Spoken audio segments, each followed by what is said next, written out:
Chicago Council on Global Affairs has a number of speakers. We were seeing Vanessa Carey speak, and I was supposed to sit at one of our donors' tables, and I was late, as I usually am. And so their table was full, so there happened to be a seat next to Chris, and we just got to talking, and yeah, and then one thing led to another, and here we are with him as our keynote speaker. And he's been really wonderful to get to know. I'll give you a bit of an overview of what his background is, and then share just a bit more before I let him take the stage. So currently, Chris is the Senior Vice President of Sales, although I think you got a new title recently, maybe, so I'll tell you that. I haven't been up on my emails to see it, but Alexis has. He's at MassMutual Financial Group here in Chicago. He sits on multiple boards in the city, including the Chicago Concussion Coalition, the Board of Directors for the Urban League, and is part of United Way's Young Community Leaders. He also is a volunteer for Big Brothers Big Sisters.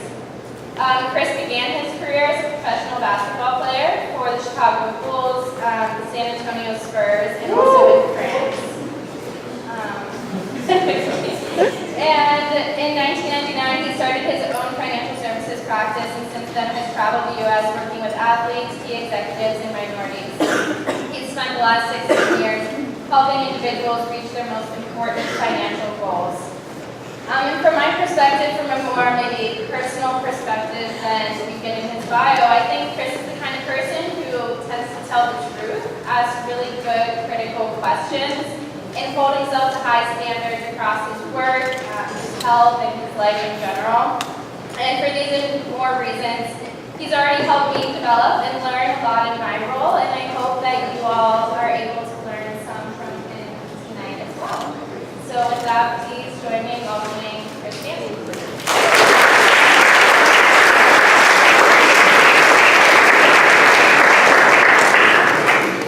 So I don't need a microphone.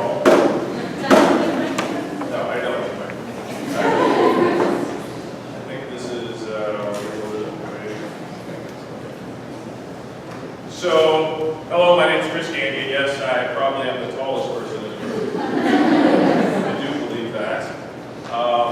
So, what Alyssa did not tell you is that I think I was kind of rude to her when I met her the first time. And I was focused on going to where I needed to get to by a certain time because I wanted to be on time. And she was late. And she said, "Is this meeting in here?" I said, I don't know, I gotta go. And then next thing you know, we end up sitting next to each other and started to develop a pretty good relationship. So in our conversations, our business conversations, she asked me to come in and talk to you guys about leadership. So we're a perfect blend, the Leadership Institute. Okay? So you come here to learn how to be better leaders. And so I want to do that with you guys today. So they gave me 45 minutes. And I promise I won't take 45 minutes. I'll probably take more like 2 hours. No. I'm literally going to take about 40 minutes today. And I believe that there's a lot of parallels in sports that I was able to learn, that I'm able to teach you, to be able to go back to your chapters, go back to your universities, and be able to use. I do want to mention I did go to the University of Illinois. You can be louder than that. University of Illinois. Wow, okay. So I did go to the University of Illinois, and I did graduate from there. I did play basketball, as you mentioned, but that was just kind of the beginning of my life. So I want to talk about different things today that will help you guys work through leadership. But to do that, I understand you guys should just get done eating food. Right? So we want to start off with something a little different. So we got to get you guys moving. If not, about 10 minutes, you guys are going to be in a coma, sleeping. And so the goal behind this is to get you guys all interacting today. We're going to do a couple things together, and then I'm going to talk through some of those things. But I do lead a team of about 75 people within our organization. Our organization is number 74 on the Fortune 100 company list. And in the world that we work in, it's a very, very, very, very, very uber competitive market. Uber competitive. And in the world you're in, you guys are making a difference in people's lives. You're making a difference in the world. You're making a difference as a leader. And you guys have to be able to lead people without necessarily telling them what to do. Sometimes you have to inspire people. And so the goal today is to show you different techniques and different things in which you can inspire people to do more than what you tell them to do. Okay? So the topic of my talk is called Becoming Your Best, Lessons in Leadership and in Life. And so the last part is about life. Okay? Because what you start to learn is you start to pick up on parallels of life, you'll become a much better leader over time. Okay? So at the end, I'm going to open it up for questions. You guys can ask me whatever you want. So there's a couple of rules that we have to abide by. But I want to start with this quote. So desire is the starting point. So you can't see it at that angle, so I'm going to read it to you. Desire is the starting point of all achievement. Weak desires bring weak results, just like small fires bring small heat. Okay, so everybody in here has something that they're uber passionate about. Everybody. Okay, we were born with it. It's innate in us. Okay? We need to pull that out. We have to figure out what really drives you, what really motivates you, what keeps you motivated, what is your conviction. So, I passed out these people. You guys thought you were going to sit here, you kind of listen to me talk, and I kill you by PowerPoint. That's not going to happen. This is kind of an interactive fun. Okay? Because here are the rules of engagement as we start. The first rule is we will have some fun. Okay, so I like to make fun of myself. It's okay. Later on, you'll see some funny things about me. It's not, don't laugh, but I'm sure you will. I'm usually pretty high energy, and it's okay. You can match my energy. You cannot match my energy. It's okay. I'm going to ask you to match my energy. It's fine. We're going to laugh a little bit, and we're going to learn. And my last thing I always tell people in our groups is, I was in LA speaking to a group of physicians, 5,000 physicians. At the end of the day, our work is all the same. It's to leave the world better than we found it. Okay? So today we're going to do it. So that's the rules of engagement. So the first thing I want to do is everybody has a newspaper. Everybody has this thing that says vision at the top, right? What I want you to do is I want you to write down the top 3 passions in your life. 3 things that you're absolutely die-hard passionate about. Just write it down. Here we go. So you have 3 passions that you're passionate about, right? All those passions aren't equal. They're not all equal. They're not all equal. One is less important than the other 2. And one is uber important. One really motivates you. When you look at it, it gives you energy. You look at it, it gives you excitement. What is that one? I want you to circle. Okay, does everybody have one circle? Everybody have one circle? All right.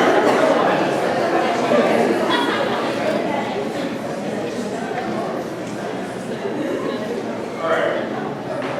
So you say, Chris, why is this important? You say, Chris, why is this important? What does this have to do with basketball? What does that have to do with leadership? What does that have to do with anything? Because it's impossible for you to lead someone if you don't know where you're leading from. It's impossible. You have to know what fuels your fire. What really gets you motivated.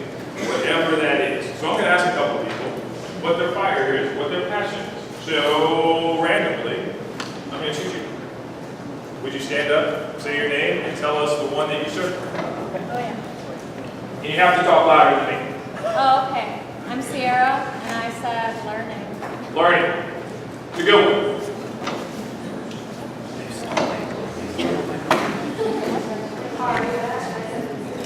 You said music? Yeah. Music. Okay. This thing. They're trying to have big eye. It's okay. Okay. I'm married, and I said starting with myself. Starting with yourself. Okay? Starting what with yourself? Number 1 was build a better world through access and education. Okay. Number 2 was start with myself. Okay, good. Back at this table. A man right here. Yes, you.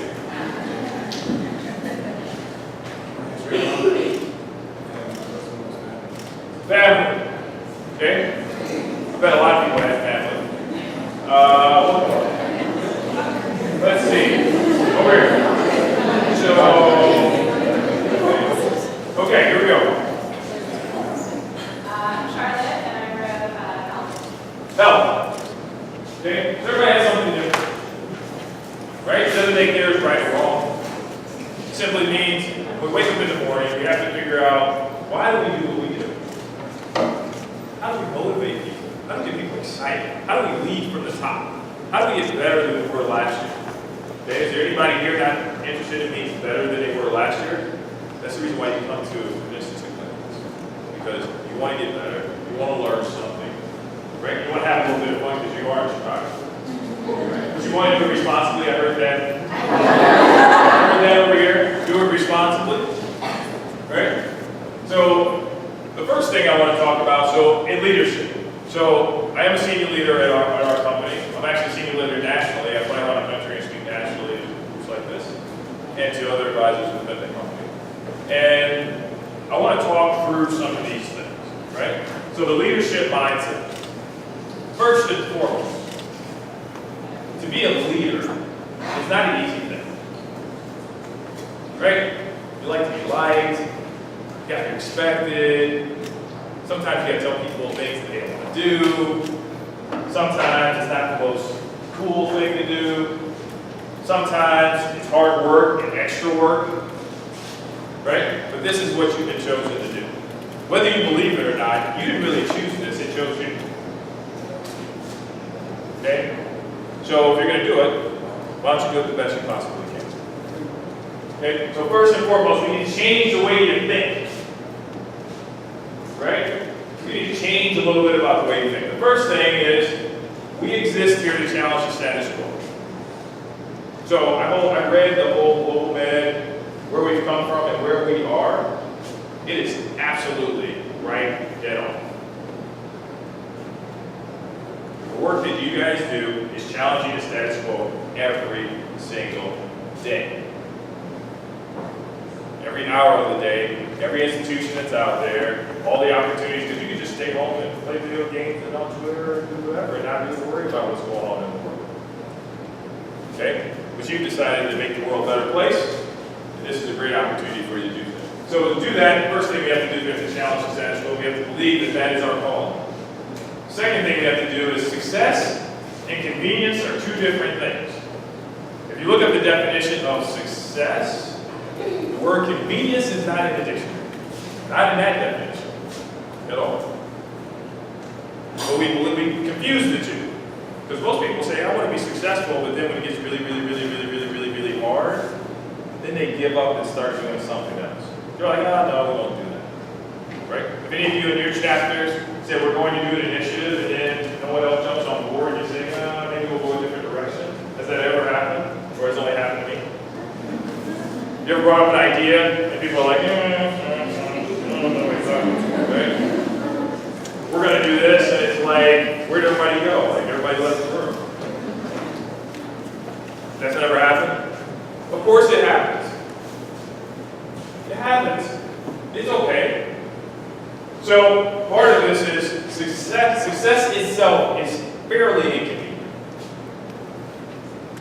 It's fairly inconvenient because it's uncomfortable. Okay? The most successful people you ever talk to in life will always tell you it's inconvenient. Always. Your leaders, your professors, your deans, you ask them, how did you get to the top? Was it convenient? None of them will say yes. None of them will say yes. They say it was an easy walk in the park. Yeah, I just showed up and everybody just followed me. That's not how it works. That is not how this works. It's not. Okay? Successful people run from unstable environments. Okay, you guys are all leaders. Here's what I can tell you. Let's say you have a meeting that starts at 8 o'clock. Okay? Everybody's rushing to get there at 8 o'clock. If you start at 8:10, what does that tell you? What does it tell you? Maybe it tells you you're not serious. What else does it tell you? It's not organized. What else does it tell them? It tells them, inadvertently, you know what? I'm late, so you should be late, so let's just be late together. Right? Birds of a feather do what? They flock together. That's what happens. So they're following your leadership, whether you actually tell them to be on time or you're on time. That's one of the simple things you can do. Start by being on time. Right? Second thing, do what you say you're going to do. What about that? If you tell somebody, I'm going to send you an email, here's a simple. I'm going to send you an email tonight. Right? Isn't it easy to say, well, yeah, I'll just do it in the morning? Right? If you tell somebody you're going to do something, that's all you have is your work. Do it. If not, don't tell them you're not going to do it. Say, how are you going to do it? I can tell you all the time, this helps us build credibility. Is doing what people say they're going to do. Helps us build credibility with our people. Helps us build leadership credibility. Helps us build leadership with our peers. Helps us build leadership with our bosses. Helps us build leadership as they start to look at us as the next generation of leaders in the world. Okay? Dream daily. So, my next little kind of cool exercise, I learned this from a psychologist, and it was actually really cool, so I told him I was going to borrow it for use. Okay? So, here's what I want you to do. Everybody, I want you to drop your pen, drop your phone, texting, stop doing it for the purpose of this exercise, but everybody has to participate. I want you to close your eyes. Do not fall asleep. Don't wake you up. Okay? I want you to listen to the sound of my voice. I want you to take 3 deep breaths. Okay? Ready? 1 deep breath. Let it out. Second deep breath. Let it out. Third deep breath. I want you to let it out. Okay? Keep your eyes closed. So imagine you lived in a world, you were on an island, you were born today, you were on an island where you had no worries. You knew that your health would be 100%. Your family was well taken care of. You had no place to go. You had no place to be. And it's calm. You can sit back and just think about what life is really like. You can relax and not have to worry about the hustle and bustle of day to day. And you think, there's one thing in life that you want, whatever that passion is, that's what's going to motivate you.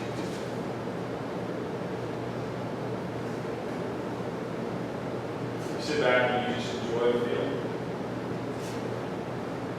Okay, open your eyes. How often do you go there? How often on a day-to-day basis do you get a chance to just sit back and for 30 seconds or so, just kind of sit back and say, I have no place to go, I have nothing to do. I need time with myself and my thoughts. Because constantly, you know what I see? Here's what I see. We wake up in the morning, either by phone or by email, usually it's by phone now or something crazy like that, right? We wake up, first thing we do is we go shower, we do whatever, oh, we gotta work out, maybe we gotta work out, maybe we don't work out, maybe we gotta go to class, we don't go to class, and the whole time we're going to class, we're doing this or whatever it may be, and then we get to class, and then while we're in class, we're paying attention, and we leave there, and we figure out what else is going on in the world, and we look at our phone, and it keeps going all the time. Right? So my son is 15. I don't look a day over 22. Yes, my son is 15 years old.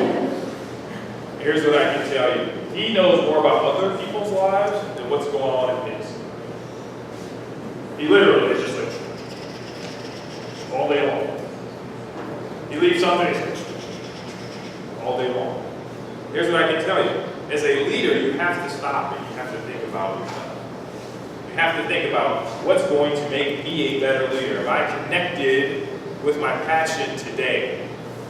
Because that's going to allow for me to be a better leader for myself, for the people around me, and also this organization. Because the organization demands you become one. Right? Whether you like it or not, you guys are role models for people that aren't even here yet. So guess what? We got to get better. That's how it works. So, dream daily. Right? Who has some really off-the-chart goals here that they want to share with you? Anybody? I can pick on people. I promise you I can. I already showed you I can do that. Anybody got any really just unbelievable dreams that they want to share? That's courage right there. Courage doesn't feel good, but it feels good when you do it. Okay, stand up. You guys say your name? I'm Bea. Name. I want to be the next Paul Farmer. You want to be the next? Dr. Paul Farmer. Awesome. Awesome. Let's give her a hand. Thank you. Come on. We're going to share. I like sharing.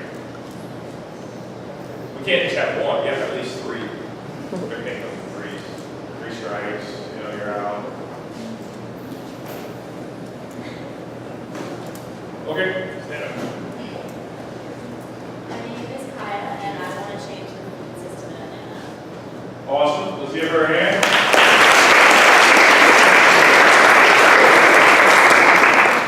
See, it's contagious, right? I only had one, and all of a sudden I have three. I'm Jesse. I want to find the cure to diabetes.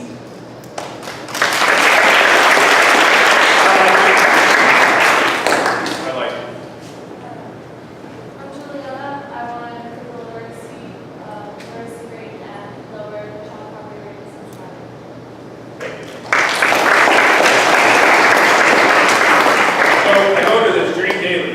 Do you know, I'm going to give you a couple acronyms. You can write them down. You can do whatever you want. Right? BHAGs. Do you know anybody know what that stands for? I cannot shoot. Those are called big, hairy, audacious goals. Those are goals that when you say them, they make you kind of chuckle a little bit. Like, yeah. Right? They're those goals. Have the courage to make those goals, write them down, and tell someone. Have the courage to stand up in front of your peers and say, here's what I want to do, here's what I'm going to do. Have the courage to do this. Learn by other people's mistakes. Okay? There's only three ways to learn. You can learn by your mistakes, other people's mistakes, or a combination of both. That's it. You can read it in a book, you can read leadership all day long. But then you get a table like this and you say, okay, I'm going to lead. They look at you and they say, no, okay. Right? Experience. You gotta have some experience, right? To learn from other people's mistakes. Ask questions. All of you have peers, all you have mentors. How many people have mentors? Show of hands. Put them up high. Put them up high. How many people want to have a mentor? Okay, everybody's hand should be up in this room. Okay, everybody's hand should be up in this room. If you don't have a mentor, find one, get one, and make sure they are uber successful. Okay? There's not a person that's asked me to be a mentor, I told them. Not a single person. I'm always interested in helping people. Always. Regardless of what it is. If I can share a part of my life, help them accomplish something in their life, that's what I want to do. Okay? So find yourself a mentor. So write that down. Write it down.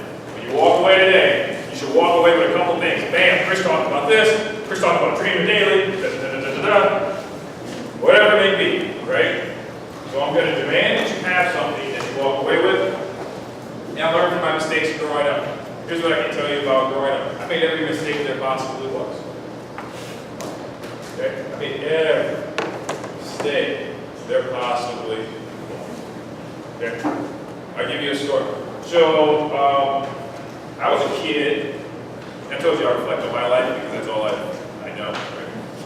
So I was a kid, and we lived in an area that was probably about 3 blocks from where I went to school. Right? And I was in middle school. And we used to always go to the school to go play baseball or basketball in the summertime. We'd always go play basketball or baseball in the where they have recess or whatever, playground, right? So we'd go out there. And then one day we were out there and we saw that the door was cracked open. You probably know where this is going, right?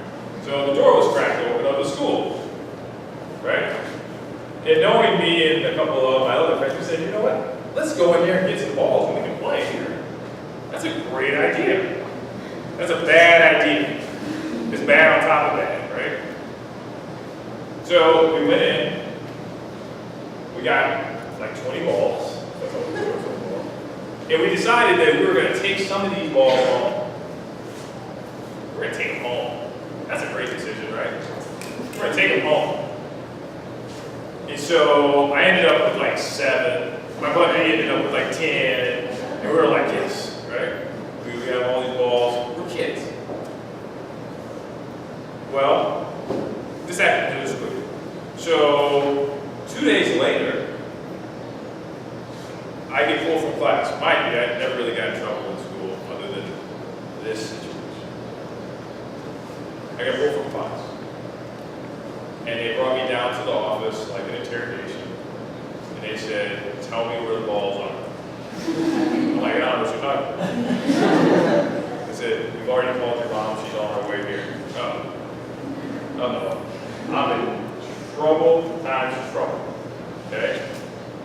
So I squeaked. I'm like, I told him not to do it. I told him, don't do it. I told him it was him. Well, they were already in it. They were already in the office. Right? But what I learned in that situation was that you just don't take things this out of yours.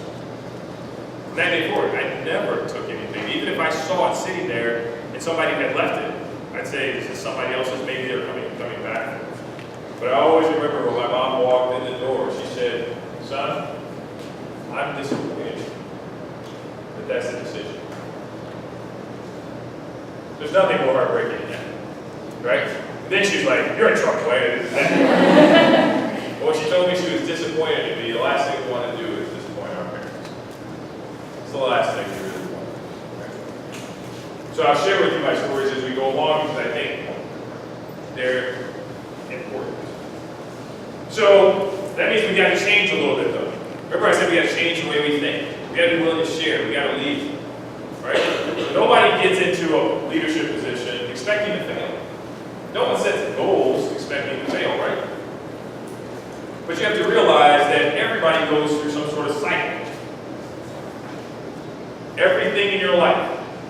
We have women here, we have men. Women, have you ever had a boyfriend before? You can say yes, it's okay.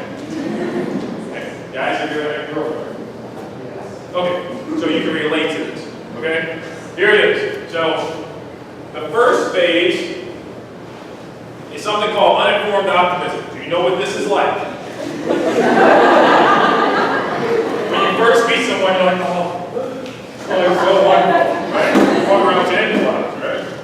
It happens. Okay? When you set a goal, it's the same way. No one expects to fail. You never do. But guess what? It happens. No one sets out to fail. Right? The next phase is informed pessimism. And it looks like this. Yeah, the sense of things, yeah. This is not going to go over. This is, I'm going my girlfriend getting out of this situation. Right? It's now you know, now you've been informed what this person is all about, but you just haven't made a decision yet to either get out or to move forward. Anybody ever been in that situation? I've been in that situation before. Okay? Whether it's hiring people, any type of change you go through this emotional cycle. Every single time. So, you're going through changes in your life right now. Right? Everybody starting a new school year? Right? Everybody's scared, it's like, I'm going to get the best grades I possibly can, right? Then guess what? They show you the syllabus and you're like, oh, wait a minute. I don't know about how it works. Right? The valley of despair. This is, oh my gosh, what I get into. That took 20 hours, and, I probably only should have said 13 or 14. I'm working really hard. Oh, and I got that part-time job, and I'm at the Leadership Institute. Oh my gosh, I have so much going on. Right? You're just overwhelmed. Right? It's called valley of despair. And the only thing that changes this is time. This is where 95% of people give up. And then guess what? They start all over again. They give up, and they do something else. They give up, and they do something else. Here's the best part about this. Just realize where you are in the process. When you're going through a change, just realize where you are. It's okay. Okay? The next one is informed optimism. That means now you made a decision to either A, you're getting out, or B, you're staying in. Okay? We're going to stick to the goal regardless if it makes you feel good or not. Okay? And then success and fulfillment. Success, yes. We give ourselves a fist bump. And then guess what we do as human beings? We do it all over again. And we do it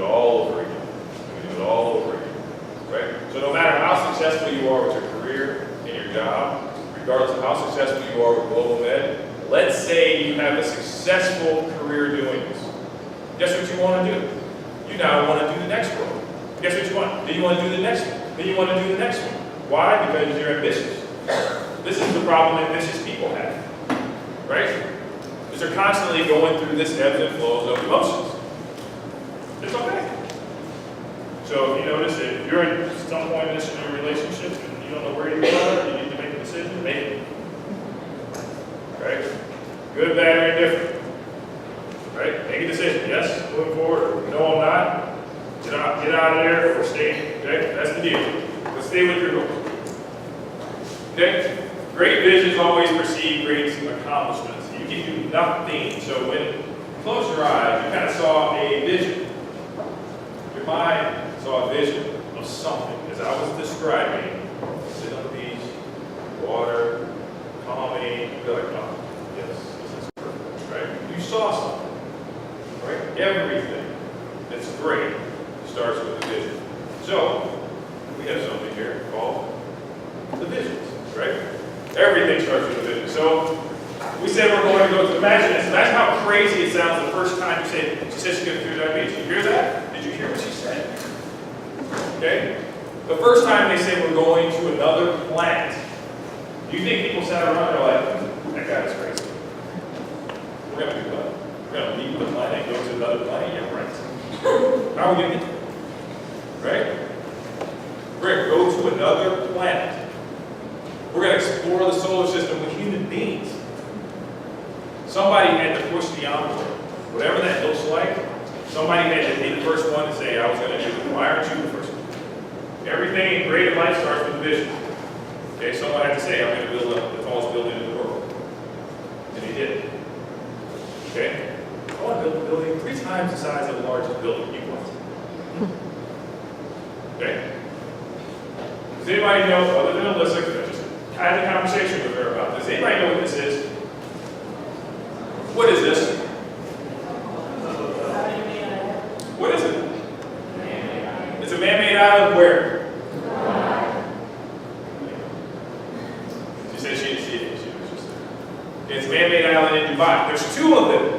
Somebody said, okay, here's what we're going to do. We're going to go out in the middle of the water, and we're going to create an island on our own. We're going to bring sand from all over the world, and we're going to put it here. We're going to make this the most beautiful place in the world. We're going to make it actually look like a palm tree. Then the other one actually looks like an actual world. Have you seen it? Google it. It's unbelievable. Who thought of this? But every great thing starts with a vision. Somebody had a vision and said, oh my gosh, here's what I want to do. And everybody looked at him and said, let's go this way because he's a little 5 minutes, it doesn't matter. Right? Someone said, let's build a Great Wall of China. Right? Let's build a wall from so far you can't see to somewhere you'll never go. Let's build that. Are you crazy? Somebody had to have the vision to build it, right? Okay? But everything starts with a great vision. Everything. Right? Everything has a great vision. So on the back of your sheet, we're going to do a cool exercise called Have to Be. Have to Be. Right? Not have a do. Have to be. So I want you to take a couple minutes and you guys can share these with each other at your table. I want you to write down in 5 years what are the things that you want to have. What are the things you want to have in life? You may say, I want a Maserati, I want a Mercedes, I want a Ferrari, I want a house, I want this. Whatever you want to have.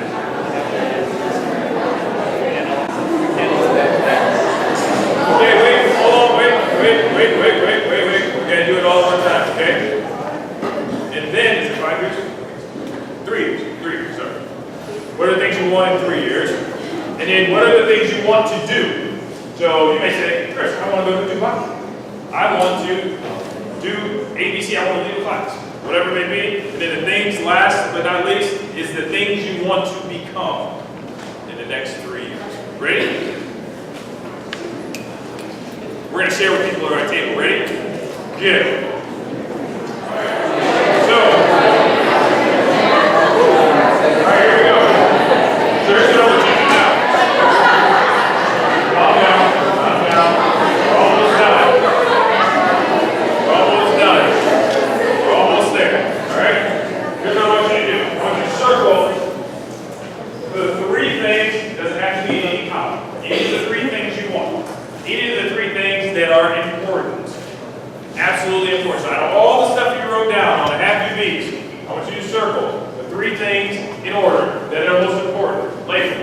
2, 3. In any column. Of everything, add it all up. You have 20 things written down, so 3 things.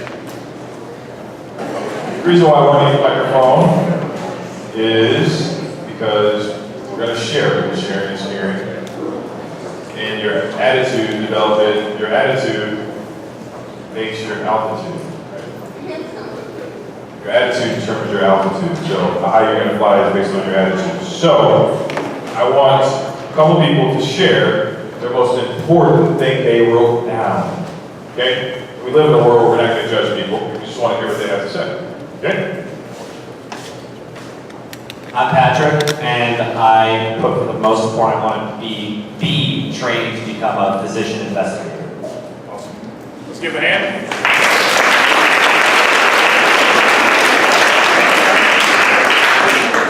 Let's ask our fearless leader, Melissa.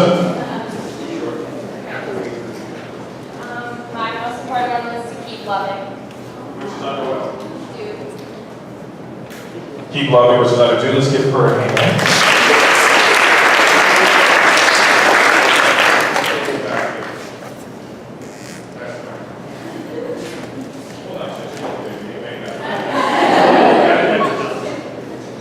I'm Jimmy, and I said good relationships with family and close relationship with my siblings.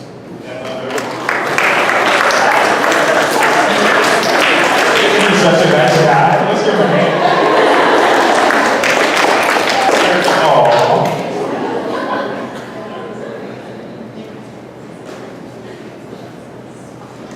My name's Ayana, and my most important thing was to be happy. Yeah. Okay.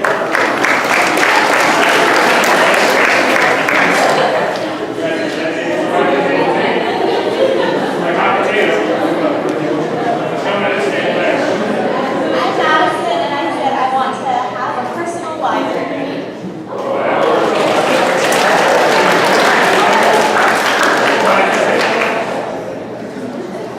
Somebody hasn't gone. Alright, so my name is Aditya, and I want to be a neurosurgeon. For to do, I want to travel the world, and to have, I want to have a Lamborghini. The most important is definitely to be a neurosurgeon. Who wants to be a neurosurgeon? I want you to be able to Lamborghini, buddy. Okay, on this side, 2 more people. So, all right, this table. Everyone wants to know. I'm Kelly, and I want to have more appreciation for what I have. Okay, let's give her a hand.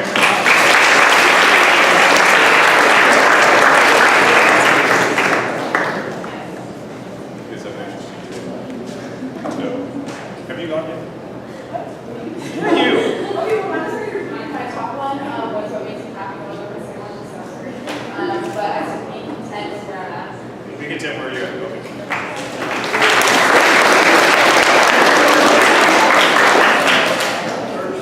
So, here's what I want to bring your attention to. Did you guys realize that none of you have as your top priority the haves? Other than everything is one person, right? One person wanted to have a personal life, right? Everybody else either wanted to do something or become something, which really were their drivers. Did you realize that? Think about that.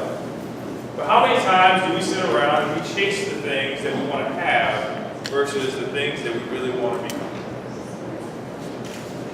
In your career, you're going to find out that you're going to do that more often than not.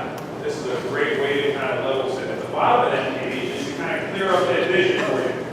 The next 3 years, you write your age. This is you spending time with yourself. We're not going to do it together, right? You're going to write your age. And it kind of walks you through, here are the things, let's make sure that vision is absolutely clear. Right? So here's what I can tell you. We live in Chicago, okay? And in Chicago, it snows a lot. Imagine you live here and you have no windshield wipers in your car. Imagine you live here and your heater doesn't work. What happens to your car if your heater doesn't work in Chicago? What happens to your windshield if you don't use your can't see. Here's what I can tell you. Without a clear vision, you can't see where you're going. I suggest you do one of these for your chapter. Get your chapter people together and say, hey, let's create a vision of really clearly what we want to accomplish. Because the clearer the vision is, the more likely it'll come to life. Okay, but to do that, as we kind of get towards the end here, is we can't think anything out here is impossible. Okay? Everything is possible. Everything is possible. Because you have to think about what if. This is the process you think that anything you think is impossible, you say, well, what if I could? What would it be like? Somebody say, I want a Lamborghini. Is it actually possible? He's living a really good day and he can pay for it. Can he actually get a Lamborghini? He actually can. Right? The next phase is probable. Well, how might I get a Lamborghini? I'm using this Lamborghini as an example. Which I think is pretty cool car. But whatever. How might I get that? How might I accomplish that? And then last but not least is a gift. Okay? Is this exercise helpful for you or your team? By the way, on the back of your page is this chart here. So if you wrote something else in it, like that, like this, this is envisioning greatness. This is where you start. Can everybody see this? You can't see it. It's the first box, impossible. The second box on the right is what if. What if I could? What if I could make it possible? Possible is in the next box. How might I? That's the question that people stop and ask themselves, is how might I accomplish this? And then it becomes probable. And then once it's probable and we have the right energy and focus, it becomes a gift. That's how we accomplish it. Okay? Somehow, this, no jokes. It's the deal. No jokes. No laughs, no jokes. Okay, I said I learned the hard way, right? So this is me at the University of Illinois playing basketball. Yes, it was me. That's me as a little kid. Okay, no jokes, no jokes. We laugh later, right? But a couple things I learned how to do, and I think you as leaders have to learn how to do, is you have to be excited about competition. It's okay. Competition is a good thing. People shy away from competition. You gotta learn how to compete. Right? You gotta learn how, I want to line up with the best in the world and I want to compete. Right? You want to be good or you want to be the best? How do you become the best? You have to learn how to compete. Every day, you have to learn how to compete. Right? You have to learn how to be respected. You don't have to be liked by your peers, but you have to be respected. Do what you say you're going to do. You gotta be respected. So I'm going to give you a quote that my dad gave me and I live by it today. Stand for something or fall for anything. Stand for something or fall for anything. Okay, what do you really stand for? Or you will fall for anything. People will tell you all different things. Let me tell you. There are people that come to my office now for interviews, right? They come in for interviews like, Chris, we want to be on your team. We want to be an absolute elite, awesome advisor here in Chicago and be part of your organization. I'll say, tell us what you know about our organization. We're all over the internet, right? Our bios, everything. Tell us what you know about this firm. Do you realize people can't tell me a single thing? Not a single thing. Well, I think you guys, you didn't take the time, seriously. If you want to compete with us, to understand at least our playbook, to at least understand who we are. You don't even know where you're playing. You don't know what game we're playing. Okay? So, you gotta be respected. Do what you say you're gonna do. And then actually be humble. Okay? Here's what people don't like. You can be successful, but no one likes someone that's absolutely arrogant. They just don't. They don't. Okay? Unfortunately enough, in our business is very humble. I'll give you an example. I have a client that's worth $1 billion. $1 billion. I manage 70% of his portfolio. 70%.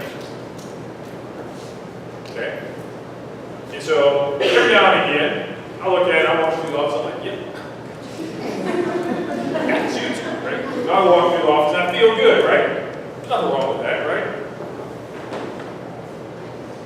But then, I'll have times where I have a client that doesn't even have $10,000. And they'll say to me, Chris, you know, we're going to go with somebody else because we don't think you have what it takes to help us grow. I said, what? Hold on, wait. This guy is worth $1 billion and you have $10,000? This makes no sense to me. And someone told me one day, they said, listen, all the decisions are the same.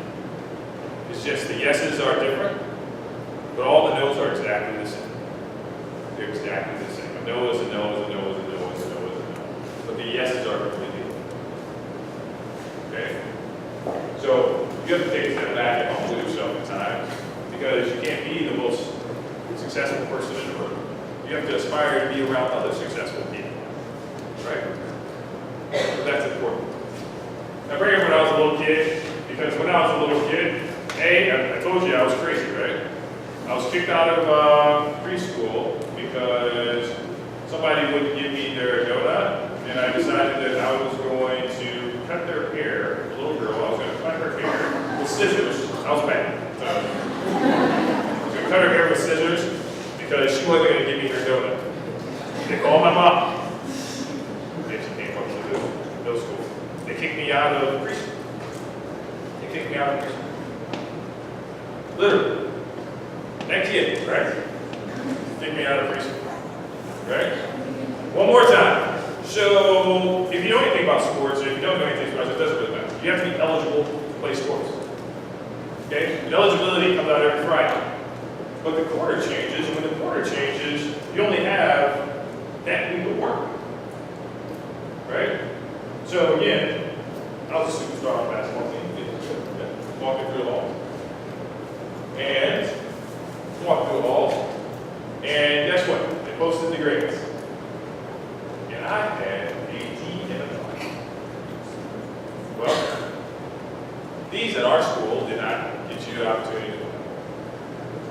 But I did tell my mom I got a D. But I went to the game like it was like a normal game. Well, my mom didn't come to every game. But guess what she did at this game?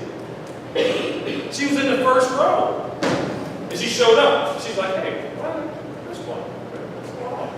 So literally, there was a timeout call. She walked across the basketball floor and asked the coach, why is he not playing? My mom has not shot. She said, why is he not playing? And my coach looked at her, he said, he's ineligible. He can't play this week.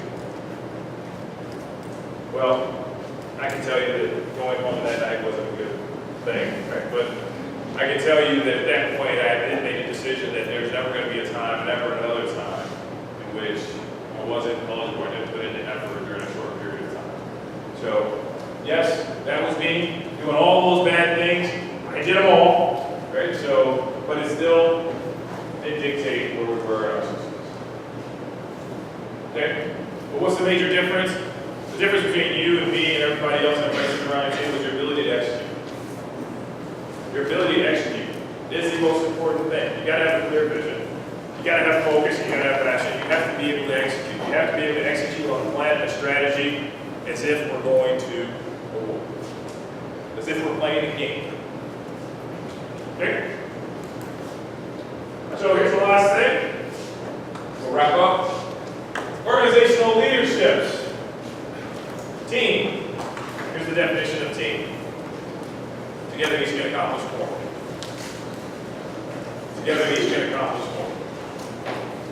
And I'm going to show you that you can do this together.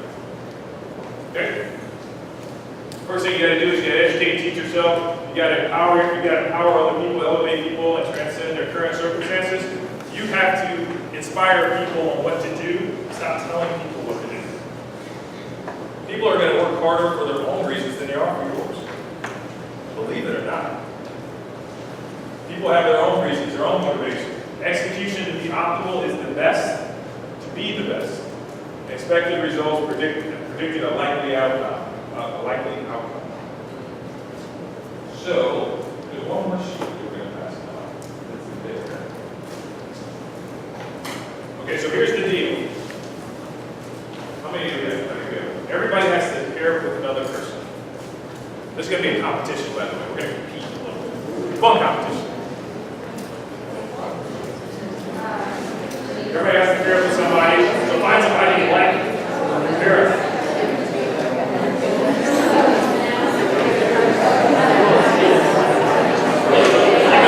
Keep it turned down.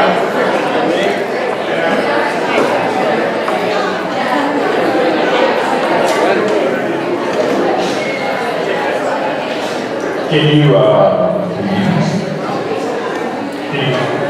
when they pass out the sheet, you keep it turned down, face down.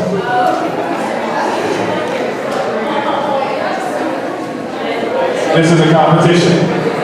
Like ready, set, go. Okay?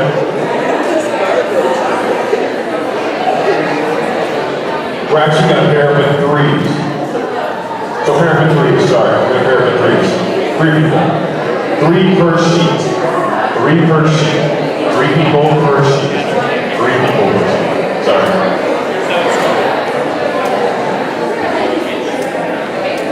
Three people per sheet. Here's what you're going to do. This is a 20-second exercise. You're going to go as fast as you possibly can. So you need a writer. You need one person who's going to write. Be another person who's going to coach that person. So, you need a writer and a coach. And the other person's going to be the observer. Got it? Writer, coach, observer. Okay, here we go. Let's keep it up. Hey, Alyssa. Alyssa, what's our prize for the winner?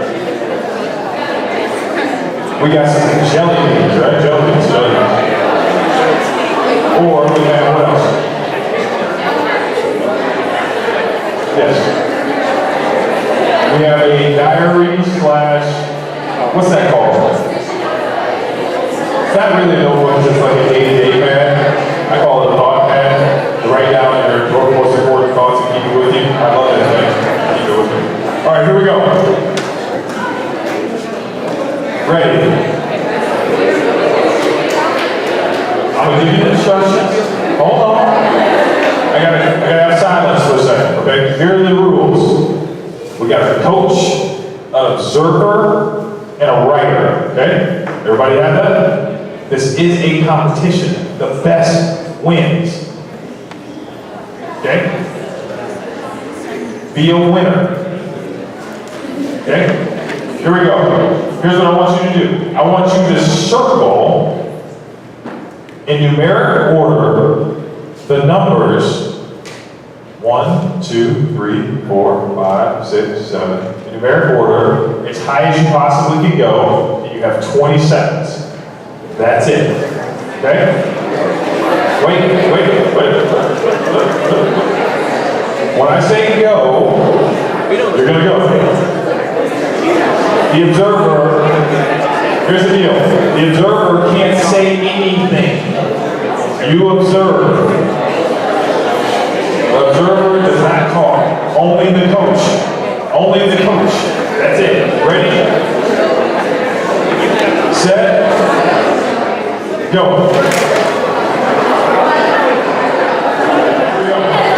Okay, I'm going to go around. Does anybody have more? Is anybody higher than 20?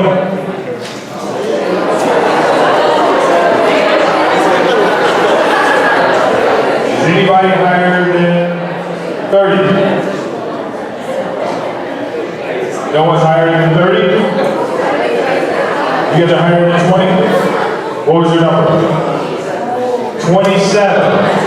You higher than 27? So 27 is the winner, so let's give him a hand. So we'll get grab something on the table. Yes. Okay. Yes. Okay. Pass the pen to somebody else.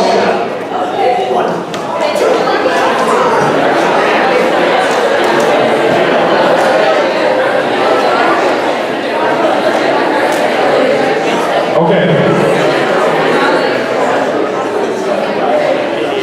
Now, here's what I want you to do. The next person is up. Turn it over, turn it over. You can't study this sheet. It doesn't work like that. Okay? And now, whoever is the observer of your group, the next observer, I want you to come up here. I'm going to tell you a secret.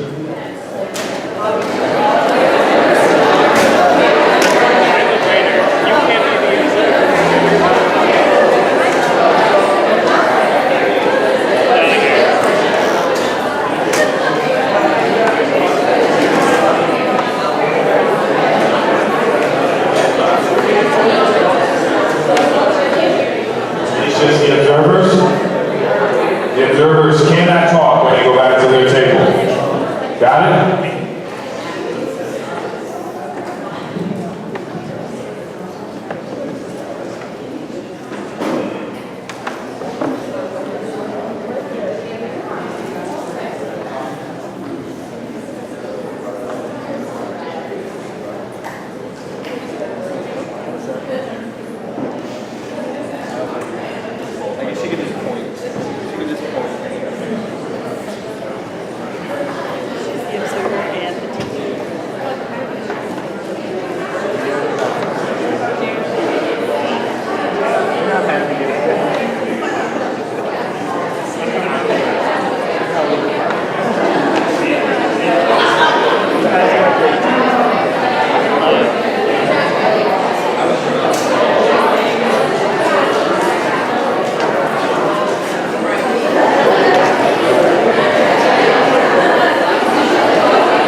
Anybody higher than 35?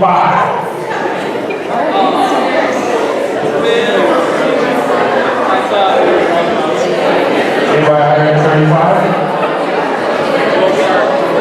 Anybody higher than 35? Don't tell my secret. Can you tell my secret over here? Don't tell my secret. What's your number?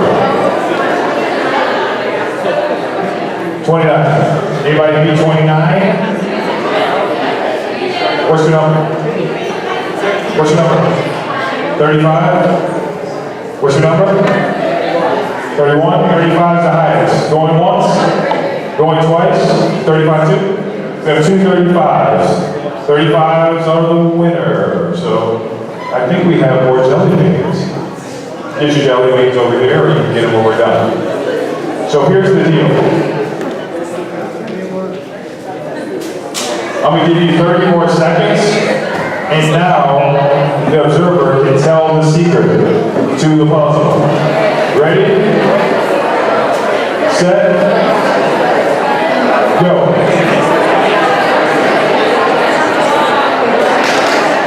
5, 4, 3, 2, 1. Stop. Anybody get higher than 50? Look at the show of hands. Anybody higher than 60? Higher than 60? Anybody higher than 65? What's your goal? 70? Anybody higher than 70?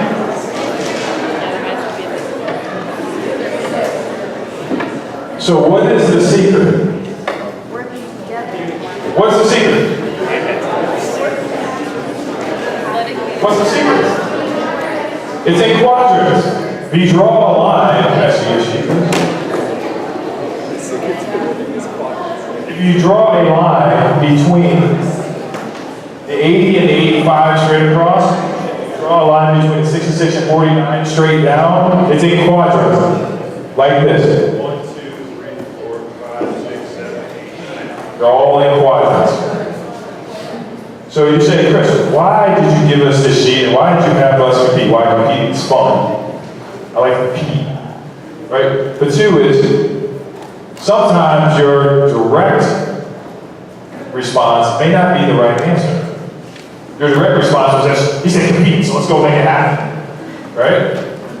You guys are all fired up about making it happen, but here's what I can tell you. Maybe if you would have sat back and thought about it, and said, maybe there's a trick to this. He's not just giving us a sheet just a circle. No, there was a trick to it. There was a pattern. If you discovered the pattern, you would have got 50 or 60. So you doubled your production, you doubled the output by knowing a different way of doing the puzzle. That, ladies and gentlemen, is called what we call a paradigm shift. It's a shift in the way you think. Very clearly, you just did it. So you and your organization have to shift the way that your people think. Matter of fact, if you want to use this exercise, Melissa will have one. She can email it to you. You can share it with all your people after you do your 3-year goal and 3-year vision. Okay? So now we move on. Here's teams I've been on in the past. These are great teams. Attorney teams, NBA teams. This guy right here is 7'4". He's really tall. I'm tall, but he's huge. Right? Other teams I've been on. University of Illinois team, I've been on numerous teams over the course of my life. Together, each can accomplish more. Teams have to communicate clearly, which we were able to do. Have to depend on each other. That's why we had a spotter, or we had a writer, and we also had a coach. And we also had an observer. We have to trust one another. So when you're building your team, you got to trust one another. You have to fearlessly trust one another. You have to know you're better than with a team than on your own. Work collectively. Have an absolute purpose. And then my story about my team. And I'll tell this story, and I told Liz, I said, I'll try not to emotionally get all entangled in this, but my path was chosen for me. I said you were here and your path might have been chosen for you, and there came a time in my life where I had to make some decisions and actually grow up fairly quickly. So the guy on the right was my college roommate. He's my college roommate, and he was also my teammate on our basketball team. So I got to know him my first year in college, okay? So we went through college. I went to play professionally. He's a year younger than me. And the guy at the bottom left is now the head coach of the University of Oklahoma. But he was the head basketball coach at the University of Illinois at the time. So I graduated. And the year after we graduated, we stayed very well connected. Me and this guy, his name is Matt Helton. You can read his story online if you go online and look at it. Very good friends, very close. A matter of fact, everything we did, we really did together. There came a morning, I walked into my office. This is 2 years after I got done playing. I walked into my office. He was still playing professionally in Sweden, but he was home for the summer. So players come home during the summer, and they're home for a couple of months, and then you go overseas and play. And so I was home. Well, I was one of the leaders of the team when Matt was playing. And so I get a call in my office at 7:15 in the morning. And I'm thinking to myself, Coach wants me to come back and be his assistant coach on the basketball team. This is great. He was calling to tell me that the night before, Matt and his father were ran over by a 16-wheeler, and they died instantly. That was that. And at that point, I broke down and I lost it. And I said to myself, he goes, Chris, you know, I chose to call you first. He said, I chose to call you first because you not only are the leader on our team, but I know you have the courage to tell your other teammates. So he had the confidence in me to tell my other teammates. And I can tell you, that was one of the hardest things I've ever had to do in my entire life, was to sit back and tell my teammates, my friends, and the people that I love and care about that we've lost one of our own. Very different. But one thing he did do is it helped me grow up. It helped me realize that I can't play around, I gotta be serious, and I absolutely have to be focused on what I need to do. And again, my story isn't your story. Everybody has their own purpose. But I can tell you every day, there's a handful of things that are important to me and I wear them on my sleeve as if there is no tomorrow. Right? So if you look at these things on my wrist, say, this guy in the suit, he's got these wristbands on, right? The reason why I have these wristbands on is because these are the things that I'm passionate about. These are the absolute things that drive me on a day-to-day basis. And it reminds me every day when I wake up, here's why you do what you do. And it's not about making money, and it's not about financial services, it's not about investing money. It's about making a difference in this world. That's absolutely what it's about. So, wrapping up, being your best. You gotta ask yourself these questions. Here are questions I want you to leave with today. What happens if I give myself 190%, or give 190% of my effort, and then I ask for 20% more? Have I given all I possibly can? Am I giving it all? Or am I just kind of, yeah, when it's convenient?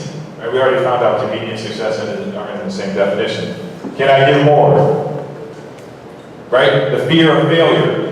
Here's what I can tell you. Everybody in here will fail at something. So get used to it. Just don't make it a habit to stay down once you fail. Get up. Do something about it. Don't be the person that, well, no one else is doing it, so I'm not going to do it. Don't be that person. Right? Be a trailblazer. Have I done all I can? Have you given up to someone and expect nothing in return? You guys do this. GlobeMed, that's what you do. You guys give. You guys are givers. To be a part of this organization, you have to be willing to give more than what you receive. That's the deal. Okay? So all of you have a purpose. All of you have a purpose of being here. All of you have a phenomenal purpose. Last but not least, be your best. Exercise with numbers. Be your best. Be your best. Not act like your best. Be your best. Every day, when you wake up, every morning, when you go. Okay? My best, here's one of my best productions in life.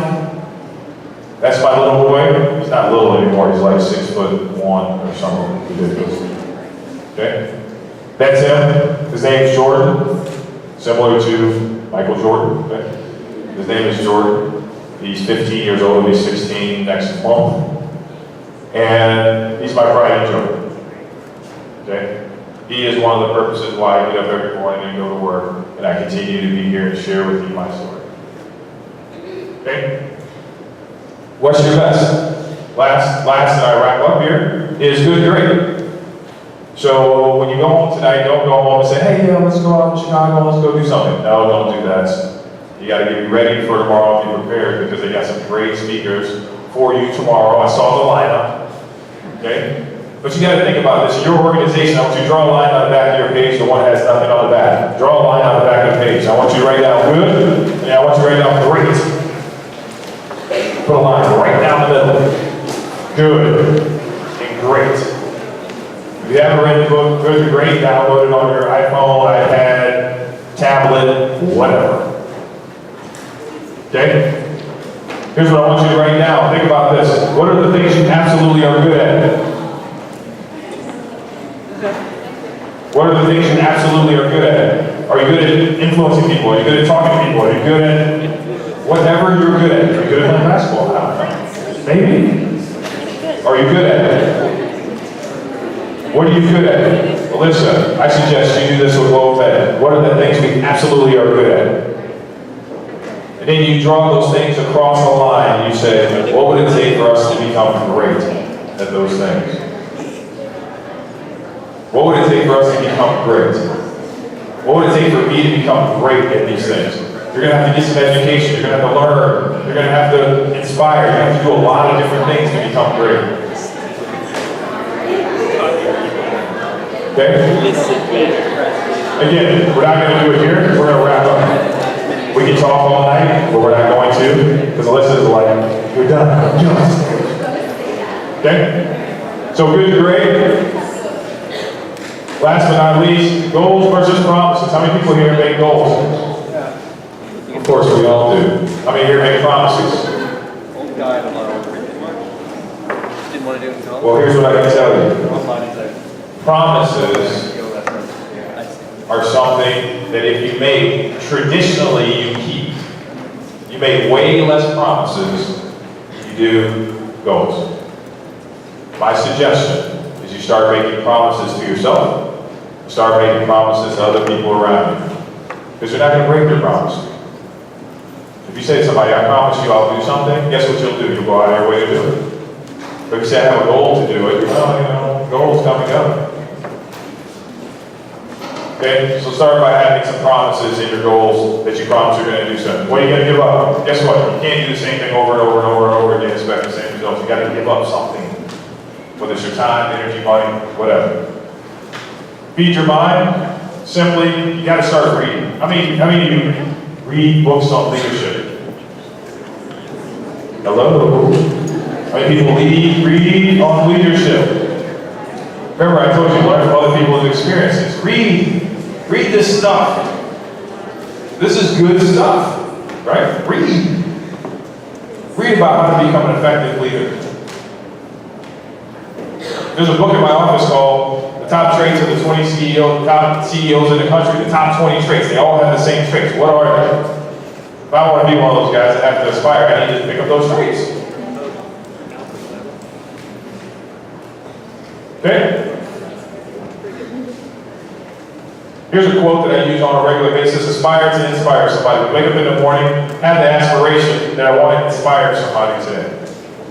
Think about it. If you do that every day, you inspire 365 people. Then over the course of a lifetime, you've inspired an army. And now imagine the impact this table can have by inspiring people on a day-to-day basis.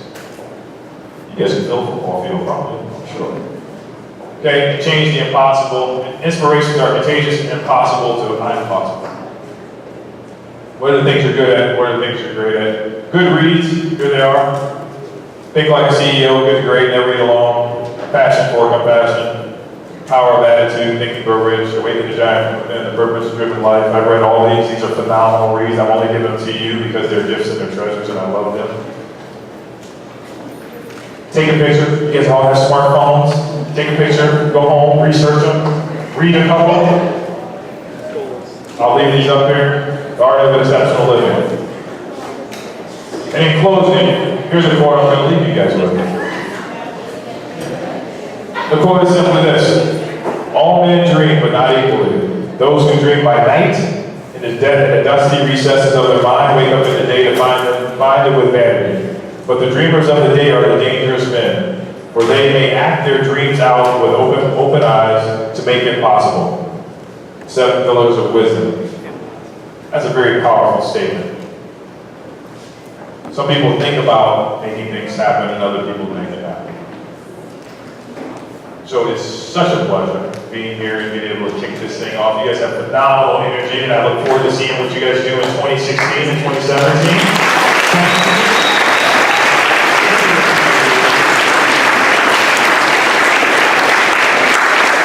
This is working your time.